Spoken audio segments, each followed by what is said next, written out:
Hey. So, we'd check vitals and everything. So, if you are live with me, just let me know how the sound is. Yeah. Anyway. I get so nervous when I do these things. But at the same time, I feel like I'm talking to myself.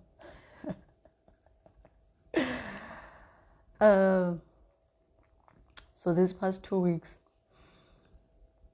I've been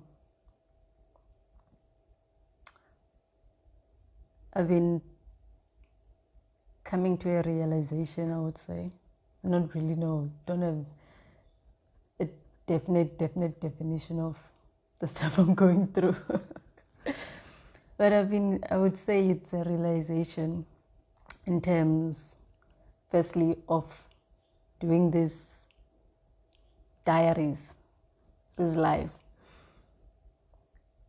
I was becoming more and more like unsure if I should keep going, if I should keep doing them. I'm like, obviously, the most dominant thoughts were like, how true is this that I'm doing? How helpfully is it? Does it matter? What if I'm misleading people? And that's the thing. And after I would repeatedly think of these, my initial thought comes to, who am I? Which is like somewhat the title of this. And the basis of this is that impression of we matter and what makes us matter. And you find it's not even a genuine thing, because for us to matter, there will be people that we consider not mattering. Does that even make sense? Yeah. But it stems from being superior than our definition of we matter. Hence, we find there are people that feel innately superior. And the thing is, you're not doing anything extraordinary. You were birthed, you were born into this world, you have a family, you grew up, you married, and you had a family of your own. Sometimes you don't. There's nothing extraordinary that we do, yet we feel important, we feel above, better than, all these things, because it is by design. And the confusion comes because we entangle them and term them life. Yet it is by design of the world that we live in, because the I am syndrome, in terms of your personality, in terms of how you interact with people, it's so that you are distinguished in terms of marketing. At the end of the day, in the world that we live in, we are commodities. You have to have a distinct understanding of who you're supplying to, who you are marketing to, and in turn, that becomes part of the education of you need to set yourself aside, you need to be different from the next person, you need to be unique, you need to have all these qualities that make you who you are. It's by design. It's not that you are different, it's not that you are unique. Of course, there are similarities in each and every one of us. There are differences in each and every one of us, but we are not different. Each person is an extension of wherever they come from. You are born into a community. Your family is the first community you will ever come to know. You're not different from them. You're not unique. You are not just part. You are an extension. Some of the qualities that they have, you have. Some of the qualities that they think they don't have, it's because they are more expressed in you. You are not different. You are exactly part of that nucleus that is your family. And when you grow, you come to create a community of your own away from your family. And you find people with similar qualities. Those people are not the same as you, but they're similar to you. And they become an extension. People you care for, people you want to be around. And there's always this thing, like I find in interviews, when someone says, tell me about yourself, I'm like, that is such a broad statement. Where do I start? Where do I begin? And it's always amazing that in some of the settings that I've been, 3 qualities seem to come to mind to people. The fact that they are loving, they are caring, they're supportive. And I've never felt like I had those qualities, because for me, loving someone comes with a condition that I must have an understanding of them, and I must be able to get something from them in terms of like whether it's a learning experience, whether it's a memory that I can cherish, but like there must be something that is of benefit. So I never felt like, okay, I would describe myself as loving. And also I never felt I could describe myself as caring, because that also too comes with condition. I feel like the people that I care about, it's the people that I know. Yes, I do have sympathy. Like when I see someone struggling, when I see someone, like, let's say by the side of the road, and that hits me, and it hits me hard, whether it's an animal or a person. But as soon as I get to where I'm going, it will still linger for some time. But after a couple of days, I forget about that person. So I wouldn't describe myself as caring. And also with supporting, that also too, in my world, comes with condition. That I must know you, and I must deem you worthy for me to support. It's not like, for me, all these qualities that we claim we are, it should be things that become unconditional, regardless whether you know someone, you don't know someone, they're in your life, they're not in your life, complete strangers. For you to say you have those qualities, it should be every waking moment of your life. You are dedicating it to other people, to them. And that's why I'm like, I would never be able to describe myself in such. And I find as I learn more, so to say, about the meaning, like the meaning behind life, and how we tend to misinterpret our, like, the world and how we operate in the world, and we tend to interpret it as life, how it's creating a whole lot of confusion. And because it's become such a blurry existence, everything that we do in the world, everything that we want to attain in the world, and it's not succeeding, we blame it on life and be like, life is unfair, life is not working out for me. Yet you have principles of the world, and you are maneuvering in a world that is systematically designed to benefit a few.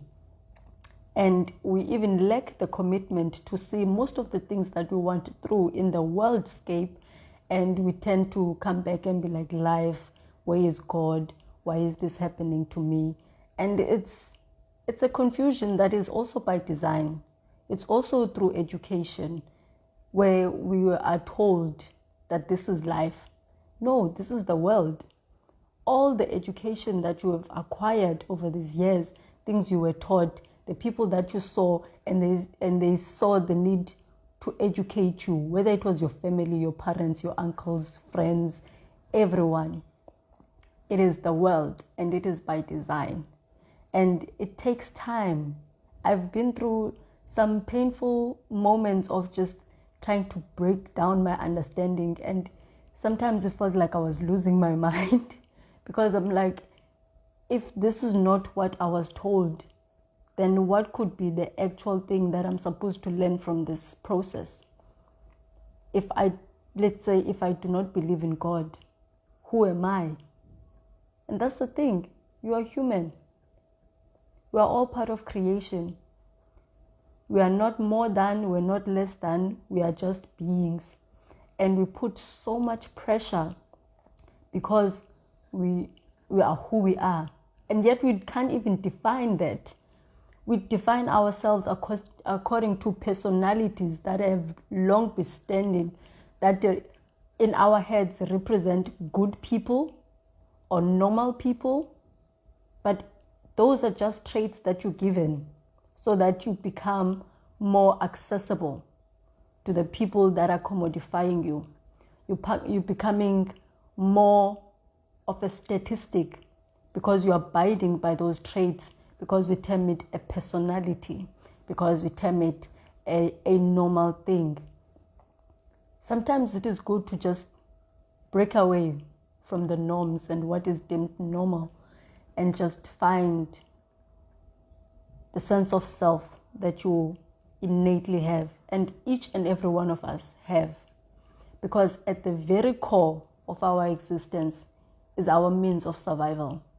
And we get confused because the world also has a presentation of what means of survival is, which is getting a job. But because now people are not so precious about jobs, we term them careers. And because careers now seem to be the way for you to attain the definition of success that is there, the definition of wealth that is there, the definition of a happy life that is there. Now we have to conform to this ideology that has been long standing, and the moment you break away, you are either useless, you have no ambition, you are not a worthy member of society. And one other thing that bothered me was that I actually do not have ambition. Like, I'm happy with life, the life that I live. And I know it becomes odd when you say you're not ambitious. I'm like, I'm not out to attain anything in this world.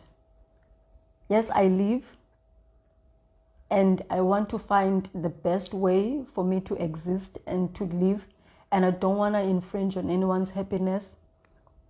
So what ambition should I have? Because career-wise, I'm actually living my career. The work that I do is what I set out to do from a very young age, and the people that know me always remind me of how I wanted to be in the entertainment industry. And that's what I'm doing, and I'm happy with it. And I'm figuring out my definition of success. And what I'm mostly learning is that I need to be flexible.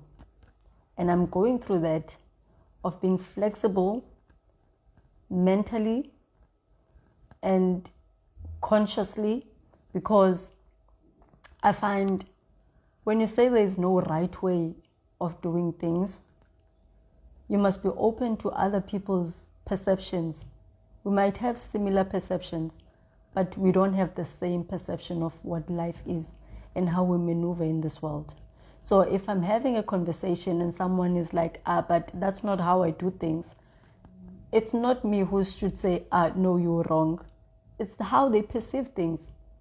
And it comes to, like, from that saying, beauty is in the eye of the beholder. We don't all see things the same way. Doesn't mean we are all wrong or we are all right. It's just the way we see things. And it changes from time to time. because we grow, we acquire more understanding, we acquire more sustainable ways of living and more sustainable ways of expressing the people that we are. And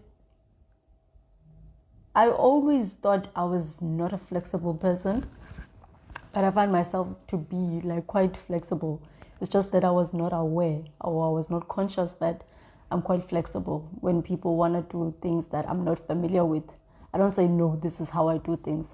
I'm like, okay, let's try it your way. And I learn something new in that process. And this is kind of, I think, where it stems from, that I become more tolerant than I think I am, because I try by all means not to shut out things that I'm not familiar with. And I am aware of how small my world is. Yes, the world at large is big, but my world and things that I'm exposed to, it's quite small. So when I find a moment to learn something new that is outside my understanding and that is outside my world, I don't like, this is going, I'm not going there. I take the time. Most of the time it happens after the fact that I realize, hey, this was something new. But I'm learning to be flexible to that regard, not to dismiss anything, not to judge. But yeah, me, I judge a lot, because I have to judge if something is good for me or is helpful to me. But I'm trying to break that wall and just accept and trust my level of self-control, my level of comprehension and understanding, and above all, my level of intelligence. Because I want to be able to understand the function that we are, without having that I am this person, I am, so you cannot tell me otherwise. So it's just breaking down that syndrome of I matter most, I'm more relevant, I am all these things, and yes, people should listen. No, like, you can listen if you feel you're going to learn something or you're going to gain a perspective that you were not aware of. That's all.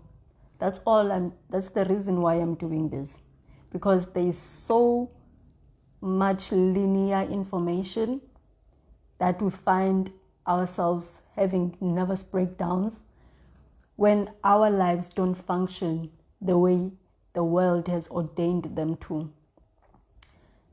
The way we see an average human being, an average family, or a normal family, and when we do not become part of that, we have nervous breakdowns, we feel depressed, we feel we're not functioning fully as human beings, but we are. It's just that the education does not match the innate abilities that are within us. We're always trying to attain life according to principles of the world, and that's what creates the confusion. Sometimes it works if you're willing to bend the person that you are, so that you attain those qualities or those necessities that the world deems are worthy to make you the human being that you are. But if you are living according to the laws of life and nature, and you still want to attain the world and be accessible, it becomes a very damaging conflict of interests, because the innate human being that you are is always working towards your well-being and your utmost. And sometimes you have to compromise that being in order to attain certain things in life, in order to live according to the success that is deemed by the world. And it's I find it's those sacrifices that people say you must sacrifice in order to be successful. You must sacrifice.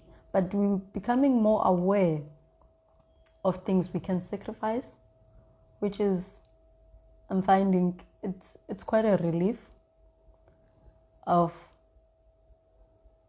we're gaining an understanding of what it is to be a human being versus living according to our personalities in this world. And you know, one thing I've come to also realize is that the world is not worse now. It's just that we have access to much more information than before, than the people that came before us. And obviously it's a shock because we see, oh my gosh, these things are horrible. And that's how we actually get to act on those things and regulate and make them conducive for human existence. But above all, being flexible is one thing I'm learning, that it's very important. It's very important for coexistence. It's very important to be able to relate to the people that are around you. And it's very important to have a better understanding of how life functions and of how each and everyone has a role. It's not that your role is better than the next person. We each have a role and we each have a function, but we keep getting caught up in what we want to attain in the world, but we forget that life is always there to have our backs, that life is always there for our utmost well-being, and life will continue to be there regardless, because life happens with each breath we take, each moment, whether we are aware of it or not. Life happens, and life will continue to happen long after we're not here, because that's how it is. So I encourage each and every one of us to just break down those walls of I am, of I matter, that innate superiority that we constantly have, because it can be an impediment when you want to understand the next person, when you want to gain a new perspective in your life. It's good to have a self of identity, but then it becomes a hindrance if you cling onto that for dear life and not be well-rounded, so to say, to know that your view is not the only view that is out there, to understand that your view is one of many, and it's not far superior or less. It's just your view. That's all it is. So please live your best life. Have an awesome week ahead.